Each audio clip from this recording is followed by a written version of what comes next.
Statman, on a level, you could be the greatest individual in football history. We are back with another video. Listen, the world's going crazy, but me and Saeed are still here talking football, innit? Because we've got nothing better to do with our lives, innit? Yeah, trust me, man. Twitter right now is a madness. I can't lie, man. It's doing a madness. Like my little brother told me about it today, man. I don't even like clock onto everything in it. Like I don't start my day off like on my phone in it. So it's like when I heard about it, it was just mad, bro. Can't lie to you, man. But yeah, man. What are you saying anyway, though? You good?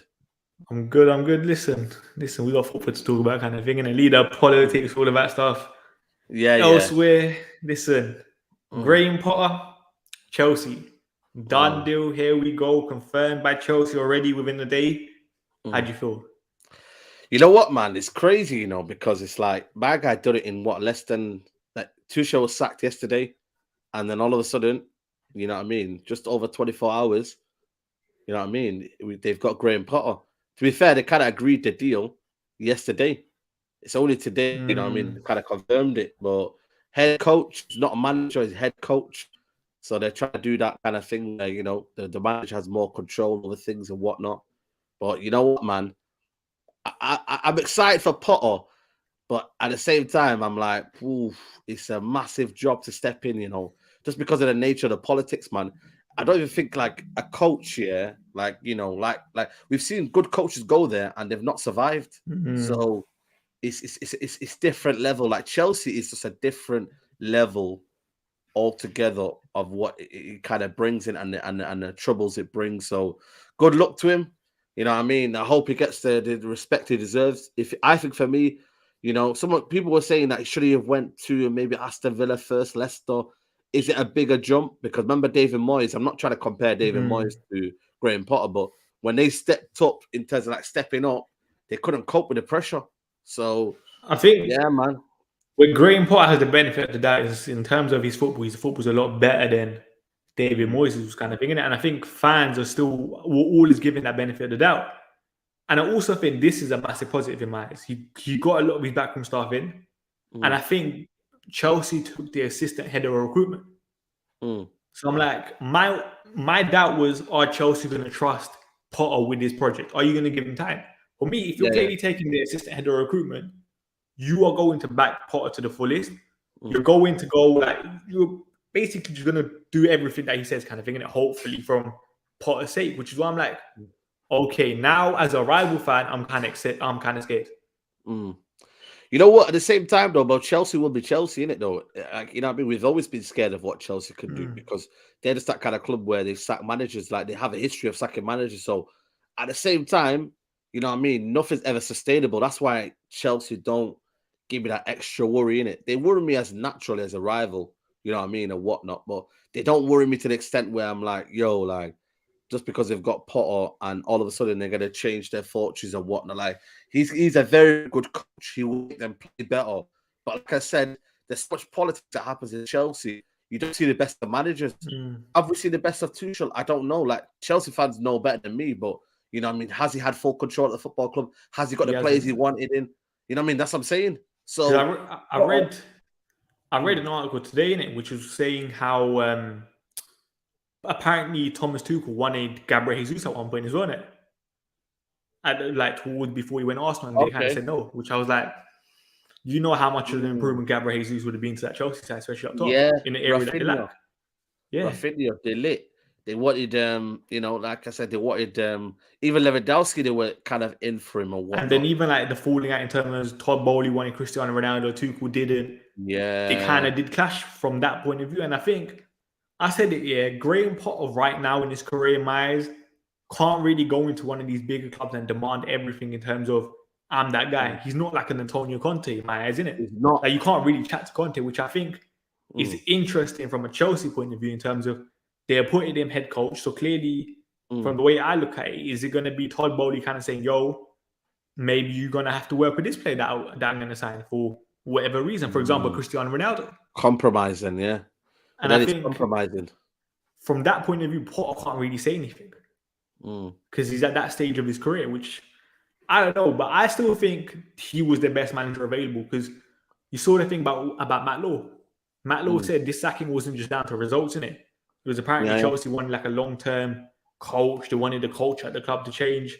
And Potter, in my eyes, is probably the best manager at that, which is why I'm like, if I'm a Chelsea fan, I'm very, very happy with this appointment. No, 100%. I think, you know what I mean, they've got a long-term project. They've got, you know, a manager who has a philosophy, a way of playing. He's improved Brighton, you know what I mean, and the way they play. He's got players that are underrated. You know, I'm sorry, players that are not even rated. Like, you know, players Trossard, etc., etc. So they've got a good team there at Brighton, and he's made them overachieved when you look at it. Like, you know, last season they had a good season. You know, so I just like, for me with Brighton, it was always going to be a case of when was he going in it. Like, it was always going to be that case. I'm quite shocked at how swift it's been. You know what I mean? Like how fast it's been. You know, Todd Bowley's got the money. Brighton 21 million, I think it is the compensation.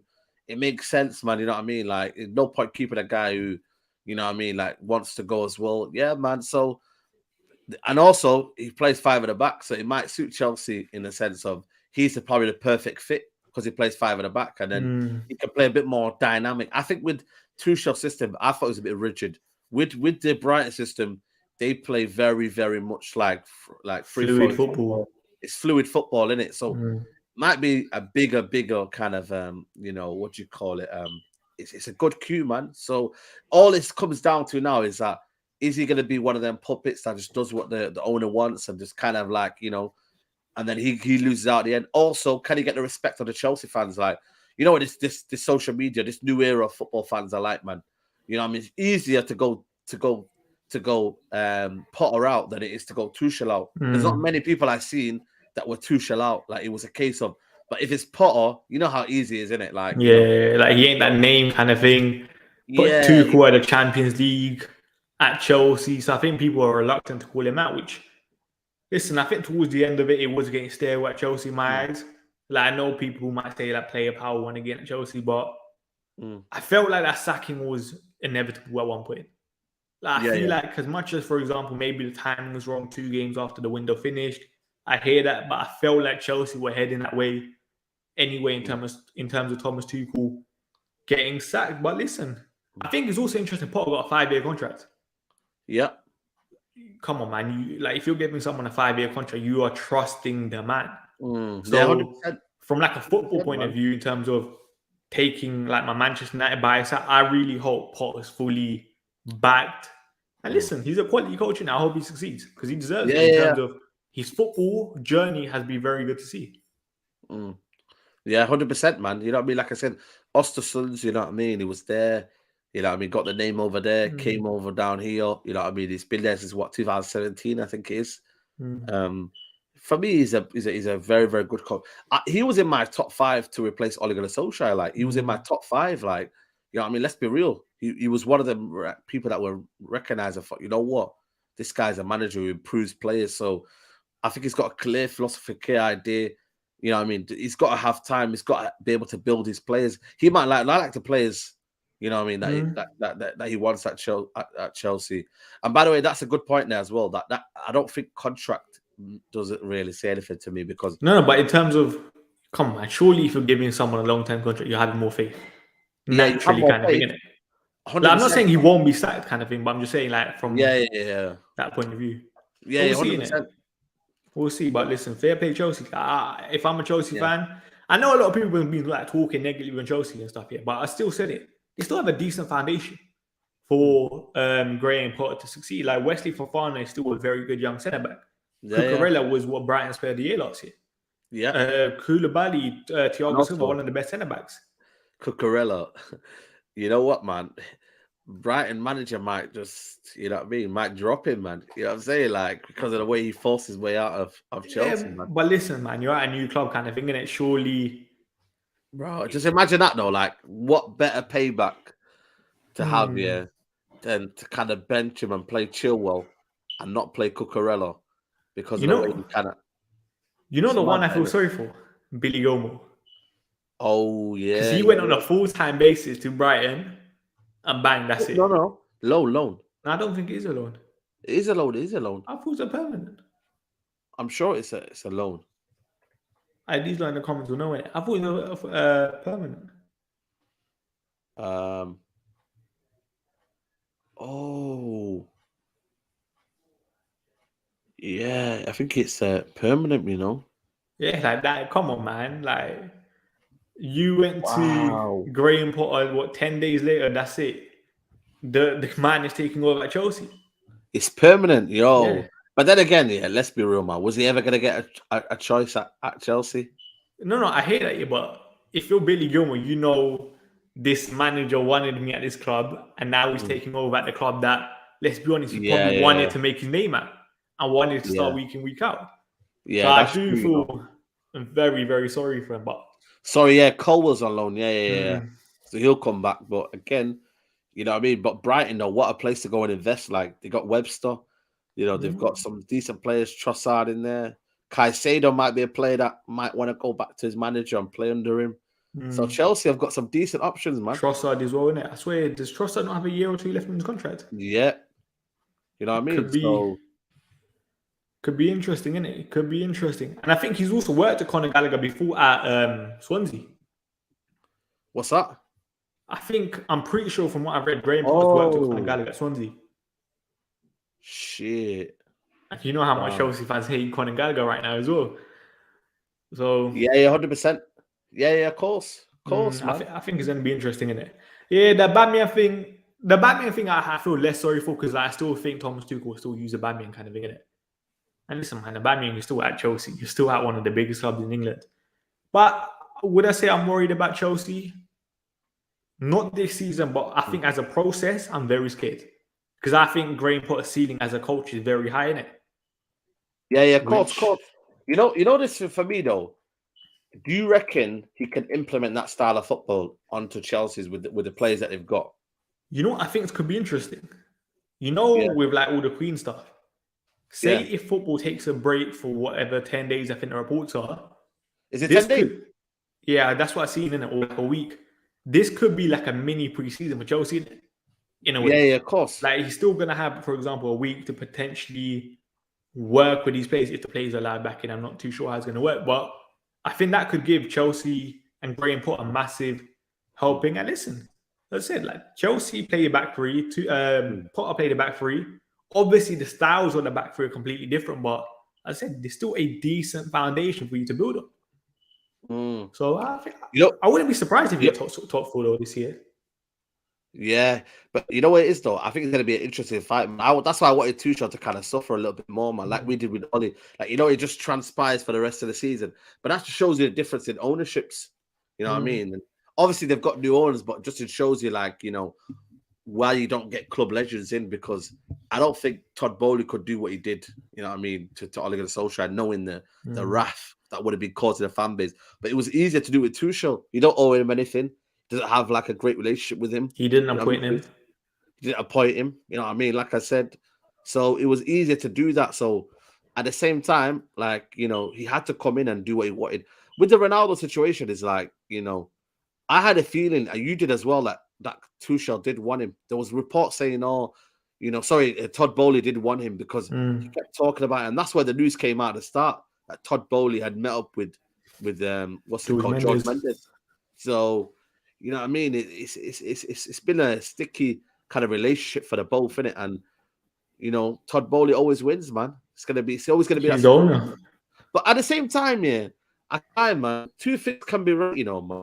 Maybe like I just still think Tuchel deserved to be sacked, though, because I don't think he was improving that Chelsea team. Even if he got the players that he wanted, I don't think he was improving it. The style of football wasn't great. They weren't doing well in the league. They haven't been doing well in the league for the past 2 seasons now. Let's be real. You know what I mean? Like, it's not been great. They just about got into the Champions League. The season before, he came in January, but they slumped their way back in that.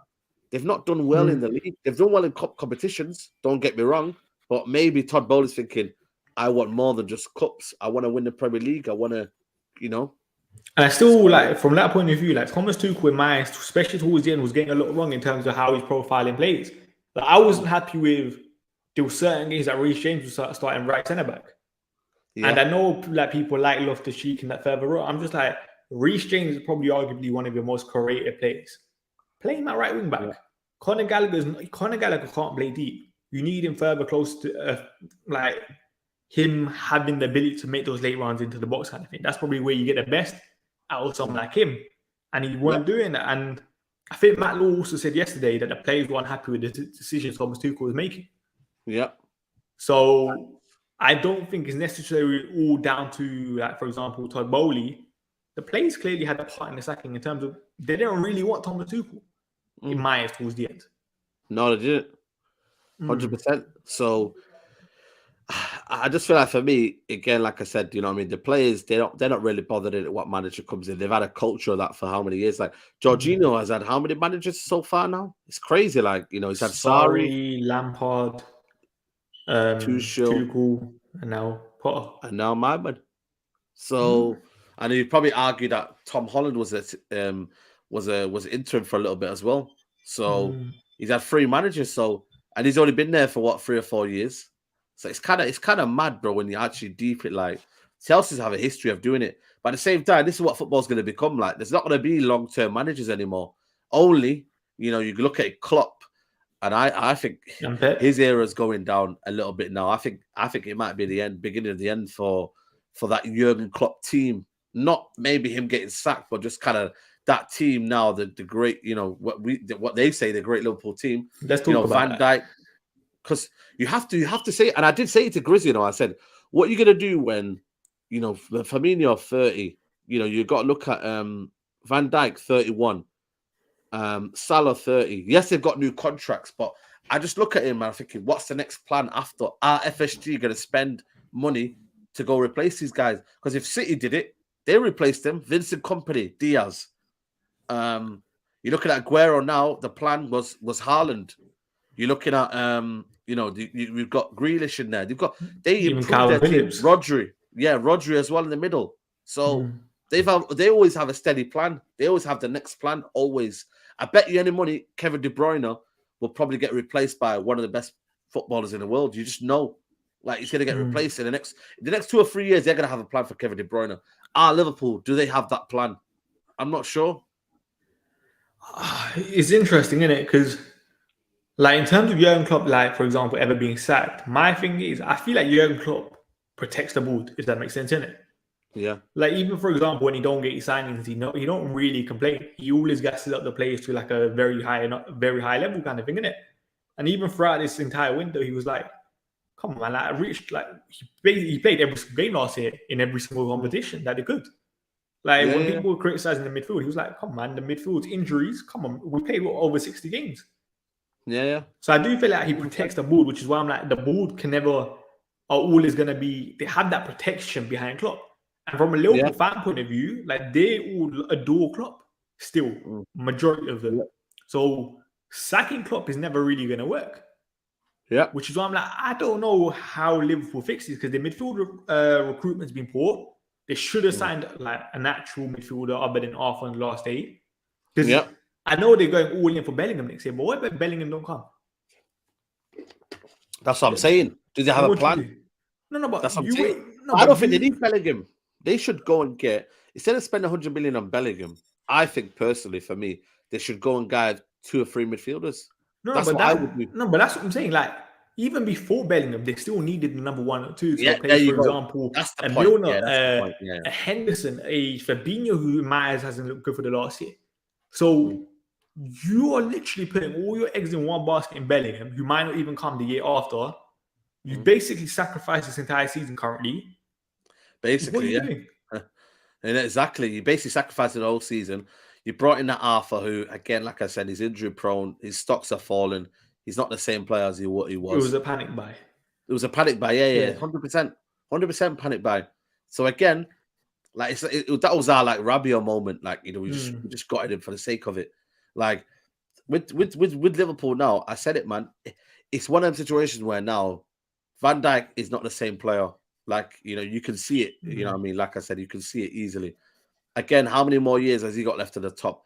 Trent Alexander-Arnold, bloody hell, man. Him playing at right back is a disaster, man. He can't defend. You know, they're playing this high line now. Klopp isn't helping himself as well. You got that questions have to be asked of Klopp. Why does he still keep playing this high line? I said it. I don't think Jurgen Klopp is as good as like tactically as people thinking it. That's always been my biggest question mark with Jurgen Klopp. And listen, even on the weekend, for example, listen, the midfield is there to protect your defense. Yeah. Like you defend as a team, you attack as a team. Your midfield against Everton was what? Fabio Carvalho, Harvey Elliott, and Fabinho. Fabinho hasn't been playing well combined with two kids in those further 8 roles who, let's be honest, are arguably wingers turned into those interior 8s kind of thing, which is why I'm like, like, are you really getting the best out of these players?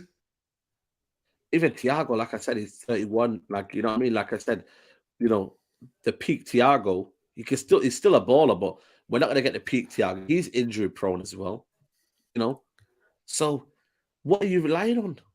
So like, they get caught on transition way too, like, you know, against Everton, like they were getting caught on the transition so many times. And I think, what was it? Did they play Newcastle before that or something? No, Newcastle, yeah. Yeah, and I remember watching that and I'm just like, it's the exact same situation there. You're just getting caught in the transition and I'm just like, you're going to have to find another approach because you are making games way too open. Like, obviously, Jurgen Klopp's thinking might be, listen, I still had the better attackers, I might outscore you, but you are not doing that right now. Salah is doing a completely different role in terms of what he's used to, in terms of he's being more of a touchline winger, maybe less so inside because of the signing of Darwin Núñez. Like, that combination still hasn't really worked. Yep. Facts. 100%, man. But again, like I said, I don't know what's going to go on, man. I feel like for me, you know, this feeling of Liverpool, the greatest team ever, 1 Premier League, 1 FA Cup, 1 Carabao Cup. Respect Fergie, man. You know what I mean? That's what I say, man. He, like, you know what he did? Yeah, he reproduced teams. When you look at Klopp now, can he rebuild the team now? I don't know. Obviously, his hands are tied behind the back with FSG and whatnot. But like I said, you know, Fergie did it, man. So I don't know, man. I just feel like for me, is this the beginning of the end of this what they call the greatest Liverpool team? Like the Mane effect. I think that is a little bit overblown, but I still think Diaz has been good. You know what I mean? Like, let's not say Diaz has been good, but Mane, though, to be fair, though, was their big game player.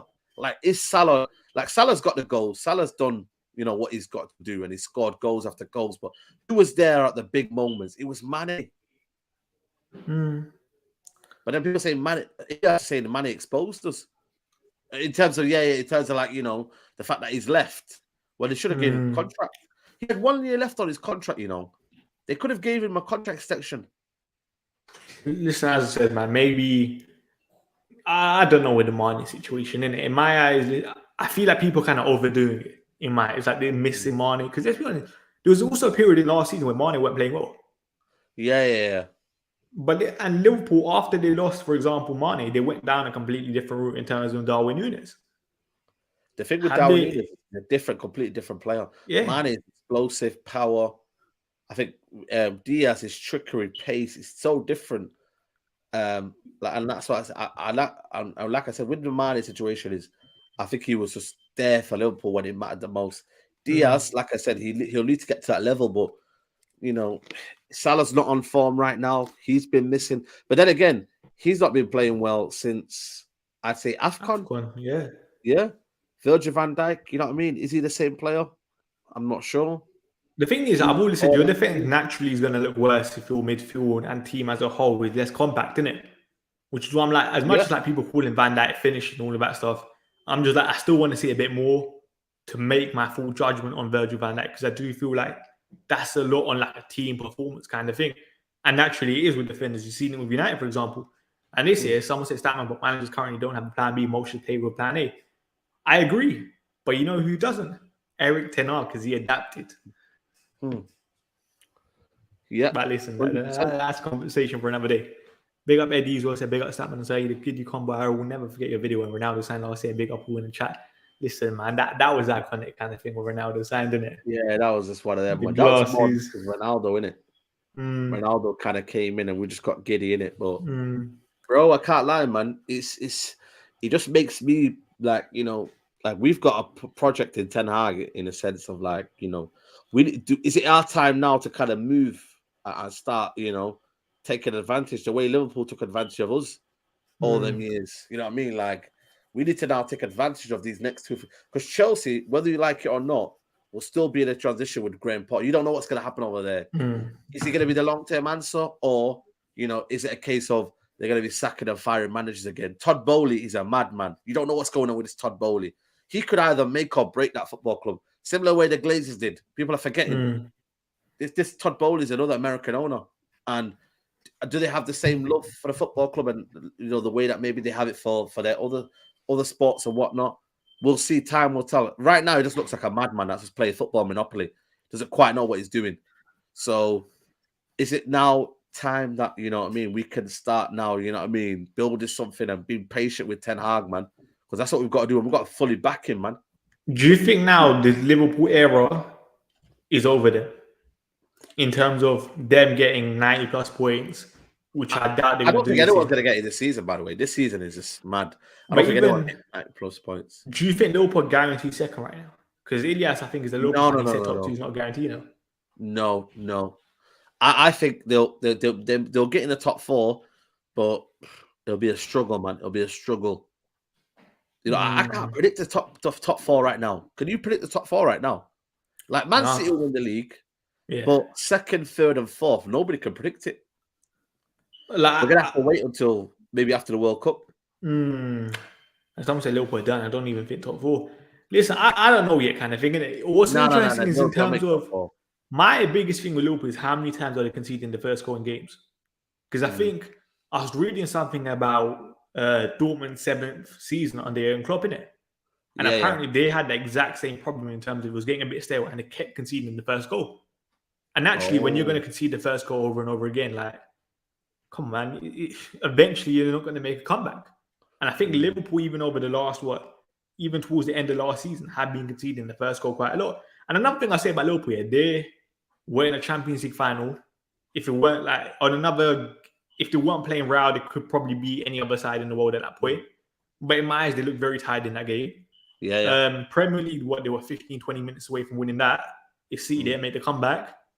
As a player, how much is that going to affect me mentally?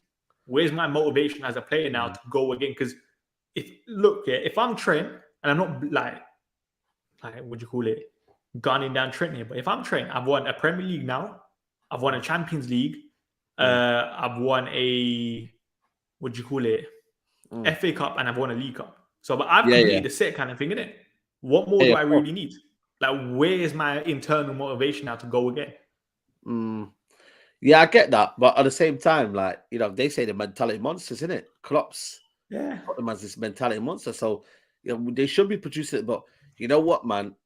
Each kind of side has their day in it. Like, are we seeing now the end of the era in terms of Liverpool's great team of Robertson, Virgil van Dijk, Fabinho, you know, the midfield.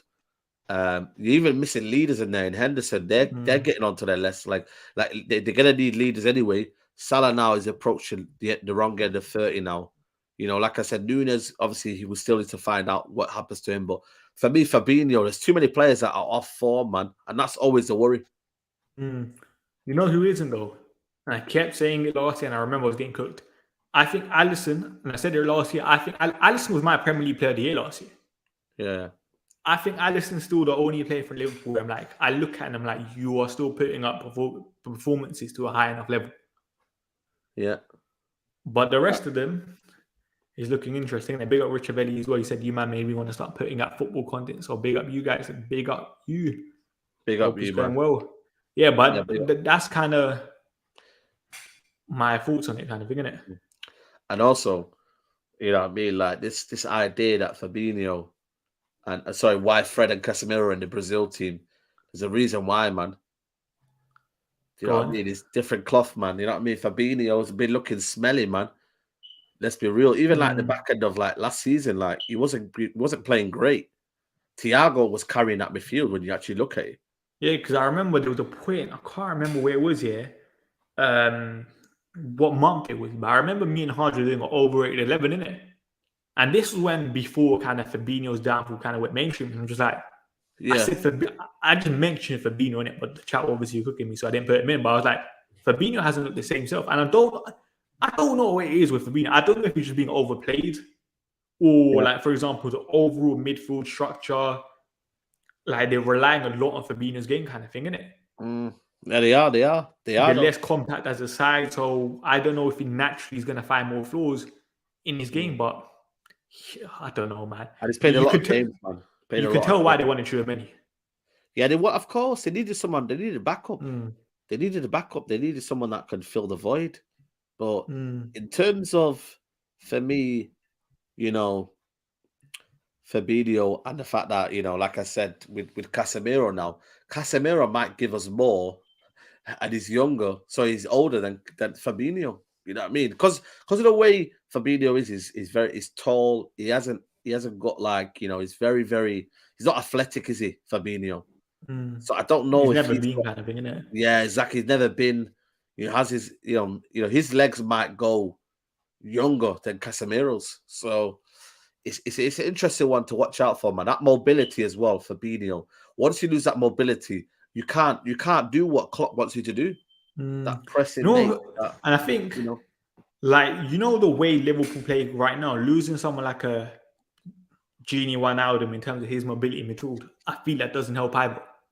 Because, for example, Wijnaldum, he had the energy to go up and down. He still, for example, Liverpool getting quite a lot in transition. I feel like Wijnaldum's mobility would have helped it, but obviously, like Liverpool going through like a different sort of rebuild kind of thing, innit? They're changing the way they wanted to play, and I'm like, I don't know if they have their players set out right now to kind of cope. Yeah, it's interesting, innit? It's interesting, but I think Thiago back now is a massive positive because Thiago's the one where I'm like, that's the consistent world-class player midfield. I think it's their defense, though, man, as well. Like, why is he not playing Matip instead of? Why does he keep playing Gomez? I know it's the high line and that, but just stop playing the high line then. Yeah, I'm saying like their entire team structure is gonna have to change because they're clearly struggling in it, and that's Let's see if Jurgen Klopp can do it. That's a sign of a good manager if they can adapt. Yeah, I just don't get it though. Like, why would you do that? You know what I mean, though? So it's interesting. I don't know, man. I just find it like, you get me, like it's just one of them situations where I've just looked at it and I thought, yeah, man, Liverpool, we need to take advantage, man. We need to this season we need to be on it, man, and find the consistency, bro. Let's be real, man. We need to find that consistency. Do you think we can now? Because we're back in the Europa League today. There's going to be changes. I think someone said before Ronaldo starting. I think Casemiro will start today. Yeah, he probably will. I think Casemiro will start. I don't know if Luke Shaw's back, but I think Wan-Bissaka was training yesterday, so I think he might play. I think Harry Maguire will probably play with Victor Lindelof. The Bradford might be given a game. Fred will probably play. Yeah, we got decent backups, man. It's just possibly like, you know, the obviously Wan-Bissaka we don't know. You know, Van der Beek obviously he's injured. I don't know if he's going to be back and whatnot. Who else is out there that's doubtful? Like, you know, might not play. I think, you know what, with Wan-Bissaka, I don't know if you heard, but apparently his brother passed away, innit? Yeah, but he was training yesterday, innit? Which is why I'm like, I think, because I watched the training clips and stuff, innit? Which is why I'm like, maybe I think he might play. Okay. But I'm not too sure on Luke Shaw. I think Luke Shaw probably isn't. So I think it might be Malacia still. Yeah. And someone said, please, no Maguire. Like, we're eventually going to have to play Maguire. Play him, man. Yeah. We have to play him. Simple. And listen, like, realistically, we're playing. Was Lindelof in training? Is Lindelof in training? Yeah. Okay. So I think he'll be given a game, innit? Yeah, Charlie McNeil's in the squad today, which I think, let's see how it goes. Ronaldo obviously started. So Garnacho is another one where I'm a bit surprised we've not used him a bit more, man. That's the one that's a bit worrying. Not worrying, but I'm confused as to why I've not seen him a bit more. But Ten Hag doesn't like to rotate, man. That's one thing I've noticed, man. You might see, you know what, man? You want to be shocked if you would see that the same similar team like starting tonight. Like, no, I doubt it, because Ten Hag also did speak about how we have the squad in it. And don't get me wrong, I do agree in terms of him like potentially not rotating, but I'm like, if I'm a manager who's coming into a new club, you want to build continuity, this team lineup has worked. Say what you want, in terms of maybe like Casemiro coming in. But Tommy and Eriksen have done fine. What about the back four? You know what I mean? Would you think of saying, you know what, does it just keep the back four the same and then take them off? Because you know what it is, yeah? Keeping that back four and not conceding goals, you might want to think of that psychological wise. Yeah, you know but then do that. If I'm Rafa Varane, that would be 4 games, in 12 days? Yeah. Or 14 days? I said, don't get me wrong, even though Varane's currently not getting injured, I'm like, there's still that bit of concern, which is why I'm always scared with Rafa Varane. And I'm like, for example, how good Rafa Varane's box defending has been recently. I think it's been phenomenal. And I'm like, I'm not willing to take that risk. Yeah. Like, realistically, we should still be able to win with a Harry Maguire, with a Lindelof. I think the midfield battle is going to be very, very good because Real Sociedad do have very good, technically gifted midfielders. The guy that Barcelona fans want, guy that starts with Z, the youngster, the Marino guy, the former Newcastle player, I think it was. So I think it could be a decent midfield battle, which I think they probably win. But I think Anthony might start what's their new team like? What's their new team, Real Sociedad, like? What's it? Have they got like David Silva still playing? I said they lost Isaac. They bought a striker in the summer. Alexander Sorloth, remember him? The guy used to play this. Who? Sorloth. Palace guy. Like, he wasn't really good for Palace, but he had like a high reputation. Yeah. Zubimendi. Yeah, this is the midfield I'm on about. They've got Illaramendi in there. Yeah, so that's what I'm saying. Like, the midfield battle is going to be... Let me check their team. Yeah, it's going to be a very interesting midfield battle, which I don't know how it's going to go. I think they probably win it. Oh, yeah, they got that Kubo, though, the Real Madrid player, the former Real Madrid, the winger. That talented winger. Let's see how it goes, then. Let's see how it goes. Because I watched them against Barcelona. Oyarzabal, that guy, the striker. I think he might be injured for today. Because I watched them against Barca earlier on in the season, innit? And obviously they had Alexander Isaac, but they were still causing they still had a bit of threat going in behind kind of thing. But I didn't get to watch them since Isaac's gone, with how they've lined up on the Sorloth and stuff. Yeah, fair enough. But yeah, go on, what are you saying? What was it? I think Anthony will start because I still think Anthony needs a bit more minutes, and I think it'll be Anthony on the right. I think Elanga will start on the left, and I think it'll be Ronaldo up top. You know what it is though with Elanga, I can't lie to him. I'd rather give Anthony time than play Garnacho, man. Can't lie, man. It's just so frustrating watching Elanga, man. No, I hear that, but it's kind of like, realistically, Elanga's probably a bit more ahead in the pecking order. Yeah, of course. And we've seen it so far in it, which is why I'm like, I think Elanga will start. Yeah, but we need to see some. Like, I think for me, we'll still play. We might play better football in the Europa League than the Premier League. Do you know what I'm saying? Like, I don't know if people are clocking onto that, but we might play better football because of the European style. We're not going to be pressed that much. We're not going to. I'll be honest, I think today we'll struggle though. I think today will be like a real. How do I say it? Like, it was one of those boring games kind of thing. Where I don't get me wrong, I still think we'll win, but it's going to be a slugfest kind of thing. Yeah. Fair enough. Yeah. No, I think like I said, go on. No, it's just I want to see what youngsters Ten Hag has in the squad kind of thing, innit? Because obviously there's been reports of Charlie McNeil. Kobe Main was actually part of the Europa League, like the B list kind of thing, which I'm buzzing about because I thought maybe you would have got minutes potentially towards the end of the season. But at the same time, I said it, for the under-21s, he's probably one of those players that physically stood out kind of thing and competed, especially like the first game. I think we lost against Palace and we got battered 4-5-1. Yeah. He coped very, very well, which is good that the coaches have kind of picked up on because I don't think Charlie Savage is in the squad, is he? No. But I don't think he is, And Kobe Maino did. Iqbal as well. You got Iqbal. Yeah. That's for me. I want to see Iqbal more, man, in that 8 role, man. I want to see him, man. Literally, him and Casemiro together. That's nice.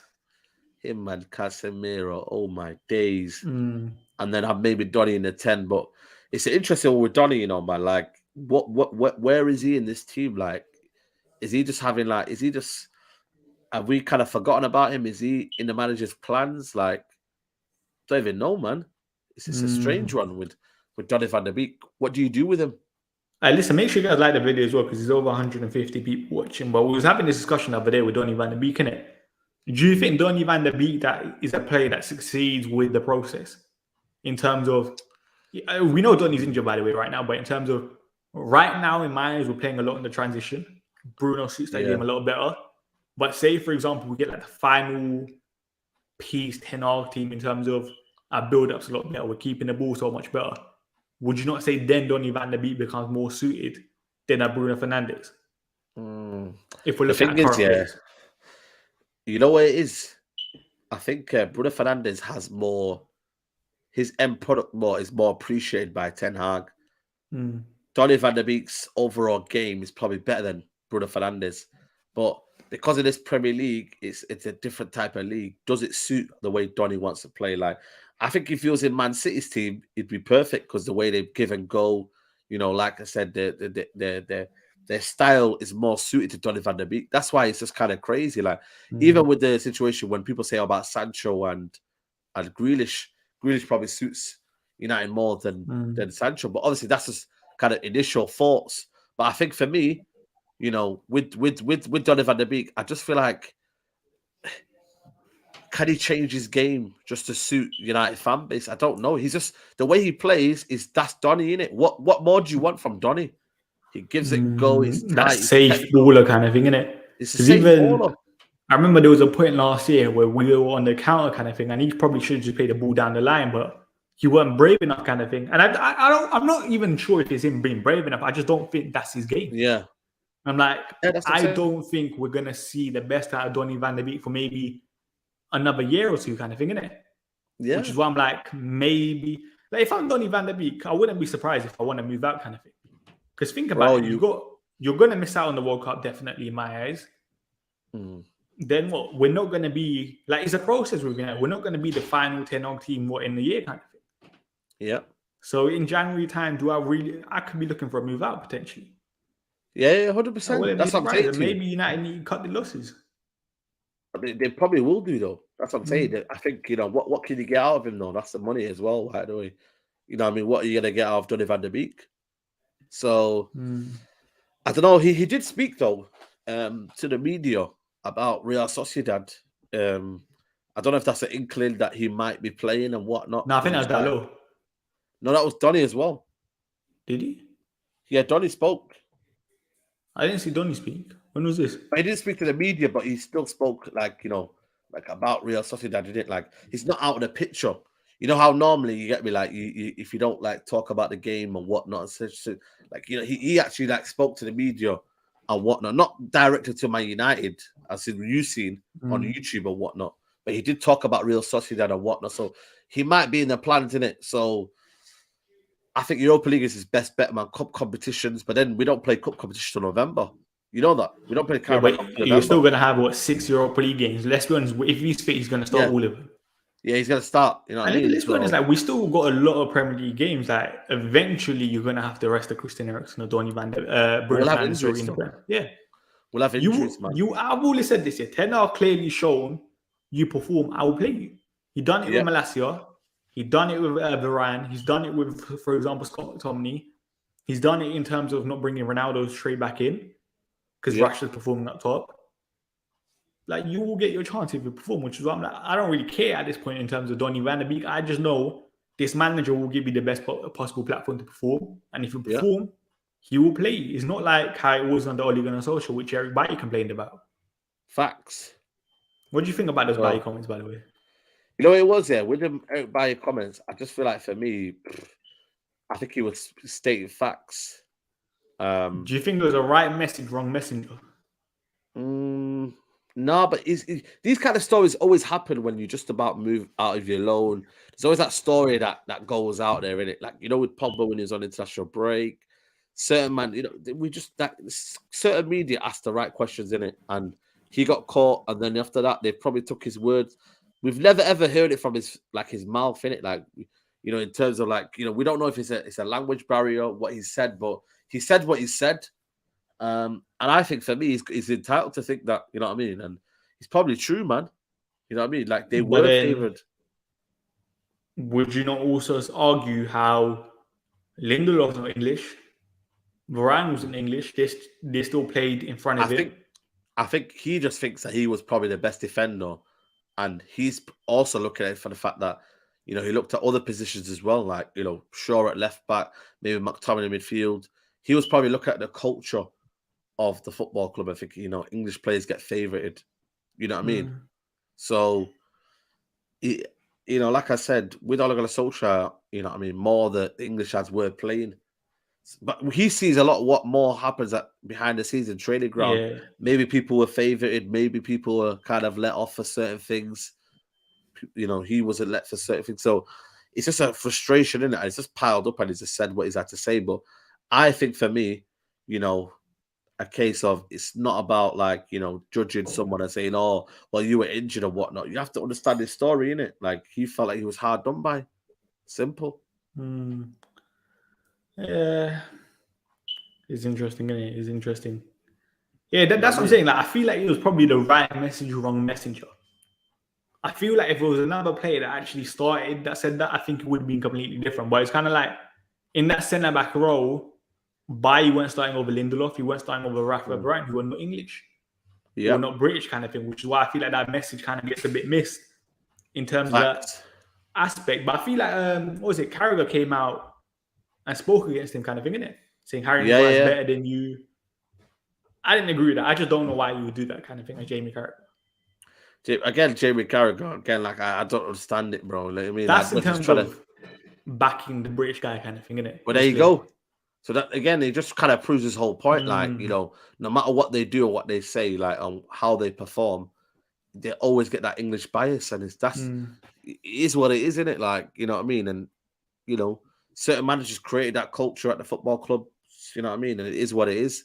He, again, like I said, he couldn't stay fit. That's one thing, but there's so much things that happen in the training out we don't know about in it, and he's just kind of let all his frustrations out. But there's never a wrong time to do it or a right time to do it.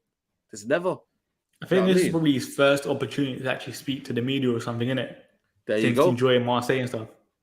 There you go. First time to speak to the media, so this is kind of as well. Sean Maguire, when Amber, when Gary, whenever we did the thing, innit? There you go. Because I think he had Daily Blind read, and I think that was the one that a lot of people were angry with in terms of that aspect. Yeah. Listen, man, Bailly, I wish him all the best. I'm saying it. I wish him all the best. And I think he started yesterday against Tottenham, innit? Who? Yeah, Bailly. He did. He nearly got sent off, though. Swear down. No, it wasn't. No, I think he did get sent off, but he obviously was, I think, the second to last man, I think it was. But he had a decent game, man. He kept the ball well. Marseille played better until the red card, man. Then they kind of fell apart.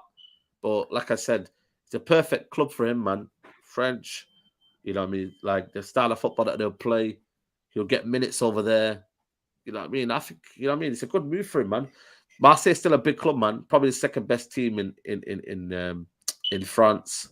Sick fan base, good Champions League crowd. Champions League as well. So you know what I mean? Sorry, yeah, that was it. Yeah, Member got sent off. Yeah. Anyone else looking forward to starting today? I think for me, I just want to see a bit more Casemiro, man, what he can offer. But I want to see Anthony again, man. I don't know where it is yet, but I think he'll get 60 minutes and then he'll get subbed off. I think he has to have more kind of rotation and game time. That'll be his kind of aim. Get more rotation, get more game time. And that's when I think, he leading to the Crystal Palace game and he's like fully going. I don't think it's going to be, I don't think it'll be wise enough to kind of throw him into Crystal Palace. I think give him 60 minutes now and then he's almost fully ready for Palace game. What do you think? I think Ronaldo has a point to prove today. Because in the last two games when Ronaldo's come on, he's looked very, very good. And I'm just like, if he can get his goal today, I've always said this, I still got question marks with Jadon Sancho in it currently. Yep. So if maybe Rashford goes on the left, Ronaldo up top, Anthony on the right, it could be a possibility kind of thing, isn't it? Yep. But again, it's just weird to see Cristiano Ronaldo in the Europa League, man. It's mad, isn't it? When you think about it, like Cristiano Ronaldo, first season, probably without Champions League football in his career. Maybe when it started off, you know what I mean? Listen, man, if I'm Ronaldo, I still want a top scorer of that competition. And I think Ronaldo will want to do the exact same thing. Like, you're still, come on, like, winning the Europa League is still a trophy at the end of the day. Yeah.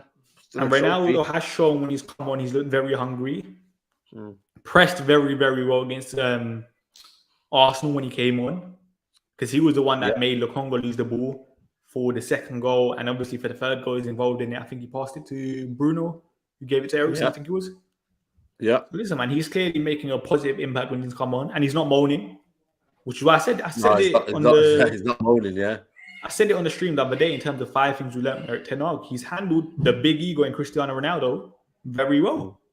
Like, you have to give him full praise, Erik Ten Hag. Yeah, you have to, man. And he's I don't see this media press conference yesterday, but he was like, he played against Brentford, didn't he? You know what I mean? So don't worry that he'll play when I say to play.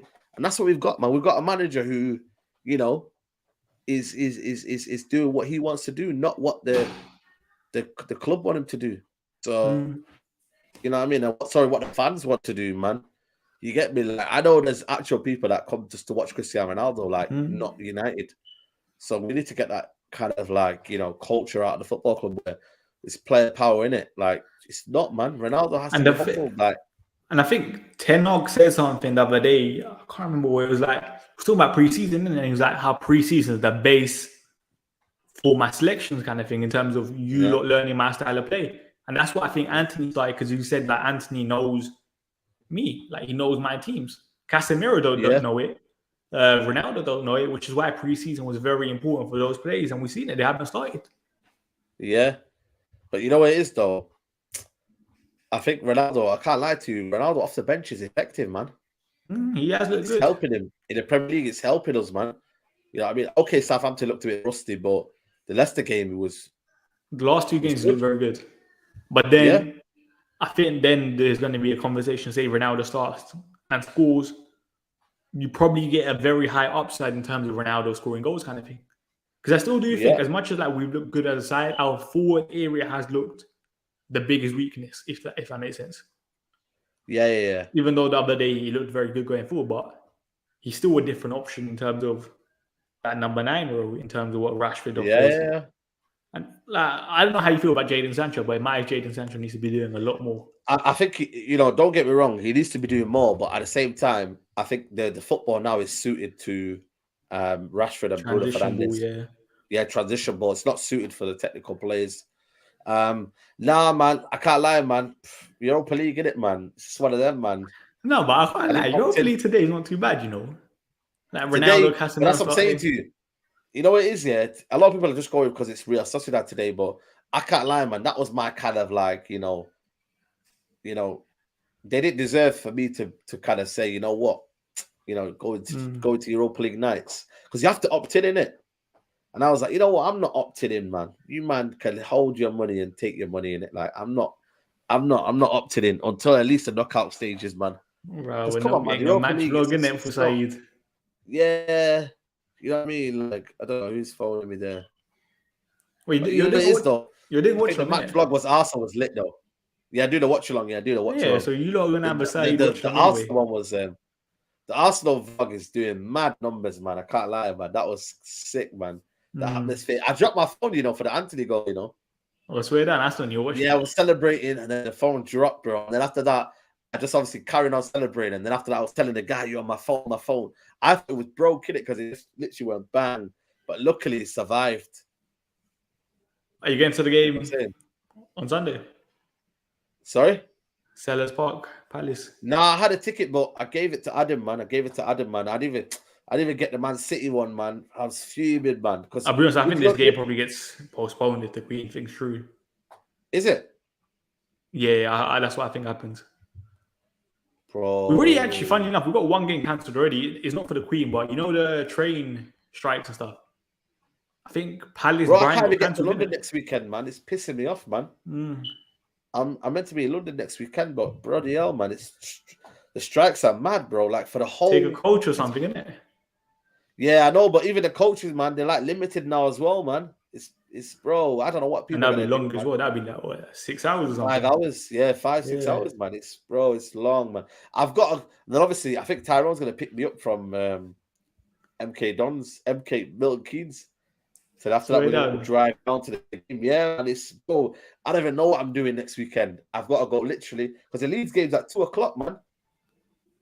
Yeah, early Sunday game. Yeah. early Sunday, so I got to leave London, boom, get to Milton Keynes, and then drive from Milton Keynes straight to the match, and then drop my stuff off, and then boom. So, boy, it's going to be a madness, man. This next couple of weeks are madness, man. Except the Brighton versus Crystal Palace has been pulled off because there's no trains. So, yeah, anyway, someone said, how do you have doubts about Sancho, but not Rashford? Rashford up front has been average at best. Sancho doesn't play on account, and that's how the last couple games have hence Rashford goals. I said this, if you actually look at it, and I said this yesterday on your channel, people just didn't understand it. Sancho lacks the physicality or the physical attributes that elite Premier League wingers have. yeah. And people think, when I say physical attributes, people think straight away it just means like your strength kind of thing. And that's why they use the Riyad Mahrez, Bernardo Silva example when he's played out west straight away. It's not that kind of thing, innit? Yeah. Explosiveness, all of that stuff. And in terms of, like you said it right there, we are playing under transition. That's why Rashford suits our team a lot more than Jadon Sancho currently. Yeah. Which is why I've always said I have right doubts about Jadon Sancho currently in this United setup. But I've always said if the process goes on and we play football close to how we did in pre-season, you saw more like Sancho better than Rashford in my eyes in pre-season. Especially the first couple of games, isn't it? Because Sancho, we were having a lot more of the ball. Sancho became more key, got more touches, got more opportunities to become his creative self on the right-hand side. Yeah, 100%. But I just feel like with me now, Sancho will have his form and Rashford will have his form, innit? Like, I just feel like, each to their own, innit? But, I think now we've got a manager, innit? I don't know if you've seen the press conference, but Ten Hag has been working closely with Rashford in terms of his off-the-ball movement. You know what I mean? Is it 1-1 Arsenal now? I don't know. Someone said Arsenal can see a penalty for Zurich. Yeah. I think they were 1-0 up in the Arsenal. Marquinhos scored, so it will be 1-1. Yeah, if Zurich scored a penalty. Yeah, you said the Rashford thing. Yeah, I just feel with Rashford's situation is that it's working now for him because they're on the counter. We're playing on transition moments now. Later on, when we're playing as a team, you'll see it's better of Sancho. You see what I mean now? Yeah, like I said, like we're at this stage of the process here, this called that I think benefits Rashford a lot more than it benefits Sancho. Someone say, why is the Queen that there's no football matches? I don't know, innit? Like, everything just goes into shutdown kind of thing, innit? Everything just goes into shutdown. And this is another thing I think Ty mentioned the other day in terms of Sancho's fitness. After 60 minutes, he's always the guy subbed, innit? He don't look the best in terms of that aspect. His fitness is not great. Yeah, his fitness is great. Hopefully that improves. Well, listen, man, let's wrap this up. Anything else you want to say? No, man. Just I'm going to be live in about, I think, an hour from now. Watch along, people. So if you're out and about, come join me for the watch along. And then, man, just see what happens in it. Score prediction? I'm going to go with 3-0 United. 3-0 United.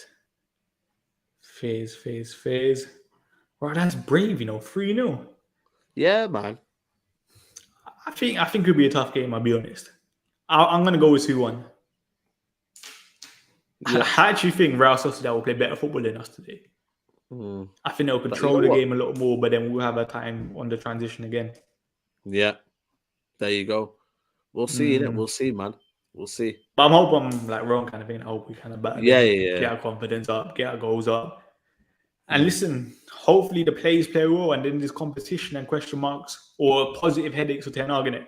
That's the best that's what I'm saying. You could want. That's what I'm saying. It's going to be hopefully positive for him. So let's see, man. Just at least get a good performance in it. Facts. But listen, make sure you guys like the video, comment your thoughts, subscribe to the channel, subscribe to Saeed. The link is in the title. I'm with you tomorrow, innit? Yeah. No. We're doing Saturdays now, innit? Calm. I got Man Talk tomorrow, and then we'll do it Saturday because Europa League, innit? So we'll do it Saturdays 7:30. Calm. So I'm on with Saeed on Sunday on his channel. So make sure you guys subscribe to him. And I'll be back. When am I back? What's tomorrow? Friday. I don't know if I'm back tomorrow, but I'll be back soon, innit? Is this confirmed now? Yeah, I don't know. Don't know if it's confirmed. Wait, let me just check the royal family Twitter. Yeah, the Queen died. Swear down. Yeah, it's confirmed. Check Twitter. Wow. Yeah, Sky News are doing a madness right now. Oh, damn. Yeah, Yeah, 26 yeah, Buckingham yeah. Palace announced. Crazy. Yeah, man, that's it, bro.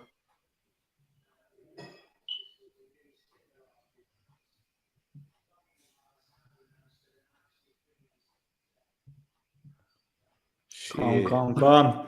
Listen, Yeah, we'll man, big wrap up, this man, big up. up. We'll wrap this up. You lot can go watch the news, and we will be back soon. Big up.